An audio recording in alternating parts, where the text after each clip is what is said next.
వారంతా ఉన్న ఊరును చదువుకున్న స్కూల్ను మరవలేదు. కళ్ల ముందే పాఠశాల పతనమవుతుంటే తట్టుకోలేకపోయారు. ఎలాగైనా తమ బడికి పూర్వ వైభవం తేవాలని నిర్ణయించుకున్నారు. ఒక్కో అడుగు ముందుకేసి దాతల సహకారంతో స్కూల్కు పూర్వ వైభవం తెచ్చారు. ప్రైవేటు పాఠశాలలకు ధీటుగా విద్యాబోధనకు బాటలు వేశారు. కామారెడ్డి జిల్లా క్యాసంపల్లి పాఠశాల పూర్వ విద్యార్థుల కృషి ఇప్పుడు అందరికీ ఆదర్శంగా నిలుస్తోంది.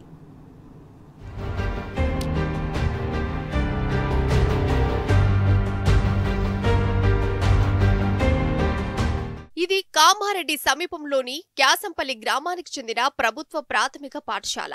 కేసీఆర్ ముఖ్యమంత్రిగా ఉన్నంత కాలం ఈ స్కూల్ నిర్వహణ అంతా సులువుగానే సాగింది.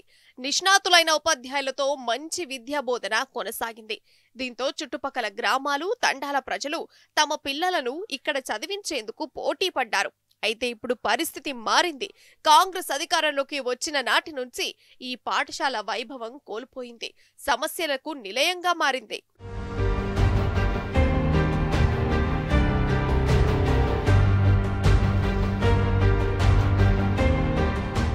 రేవంత్ సర్కారు ఏర్పడిన తర్వాత విద్యా విధానం గాడి తప్పింది. మారుమూల స్కూళ్లన్నీ మూతపడే పరిస్థితి తలెత్తింది.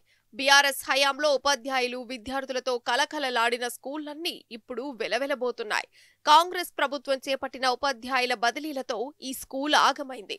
క్యాసంపల్లి పాఠశాల నుండి ఉపాధ్యాయులను బదిలీపై పంపిన ప్రభుత్వం ఖాళీలను భర్తీ చేయడంలో మాత్రం మొండి చేయి చూపింది. దీంతో 2 టీచర్లు మాత్రమే ఇక్కడ మిగిలిపోయారు. అన్ని సబ్జెక్టులకు సరిపడా ఉపాధ్యాయులు లేకపోవడంతో ఈ పాఠశాల నుంచి విద్యార్థులంతా దూరమయ్యారు. ఒకప్పుడు 208 మంది విద్యార్థులు ఈ పాఠశాలలో ఇప్పుడు కేవలం 23 మంది మాత్రమే ఉన్నారంటే పరిస్థితి అర్థం చేసుకోవచ్చు. మండల పరిషత్ ప్రాథమిక పాఠశాల క్యాసంపల్లికి నేను నవంబర్ 2024లో బదిలీపై వచ్చాను. వచ్చేసరికి పాఠశాలలో 22 మంది స్ట్రెంత్ ఉండే, మరి ఇక్కడ ఇన్ఫ్రాస్ట్రక్చర్ కూడా లేకుండే. మరి వచ్చిన తర్వాత గ్రామస్తులతో మాట్లాడి విలేజ్ నడిబొడ్డున ఉన్నటువంటి పాఠశాలను గ్రామస్తుల సహకారంతో దాతలను ఎన్నుకొని ఈ పాఠశాలను ఇప్పుడు 131 విద్యార్థులతో నర్సరీ, ఎల్కేజీ, యూకేజీ కూడా ప్రైమరీ పూర్వ ప్రాథమిక విద్యను కూడా ప్రవేశపెట్టి ప్రభుత్వ పాఠశాలను కాపాడడం జరిగింది. మాతో పాటు 2 విద్యా వాలంటీర్లను మరియు ఆయాను విద్యార్థులను తీయడానికి ఆటో సౌకర్యం కూడా కల్పించడం జరిగింది. My name is Rakshita. I am studying in 5th class. Last year మా స్కూల్ స్ట్రెంత్ చాలా చిన్నగా ఉండేది. ఒక క్లాస్కి 5-6 మెంబర్స్ ఉండేవారు. కానీ మా నరసింహరావు సార్ వచ్చాక, మా టీచర్స్, మా మేడమ్స్ వాళ్ళు వచ్చాక 100 కన్నా ఎక్కువ మంది అయ్యారు. మా హెచ్ఎం సార్కి వాళ్ళందరికీ థ్యాంక్ యూ. అండ్ పొద్దున వెళ్ళనీకి వచ్చనీకి మా ఆటో అంకుల్ కూడా తీసుకొని వస్తాడు. మళ్ళీ మాకు రుచికరమైన అన్నం కూడా పెడతారు. కాంగ్రెస్ సర్కారు అసమర్థ విధానాలతో క్యాసంపల్లి స్కూల్లో డ్రాప్ అవుట్స్ పెరిగిపోయారు. దీన్ని చక్కదిద్దాల్సిన ప్రభుత్వం నిమ్మకు నీరెత్తినట్టు వ్యవహరించింది. పైగా ఉన్న స్కూళ్లను ఎత్తేసే కుట్రలు చేసింది. అయితే ప్రభుత్వం కుతంత్రాలను పసిగట్టిన క్యాసంపల్లి పాఠశాల పూర్వ విద్యార్థులంతా ఒక్కతాటిపైకొచ్చారు.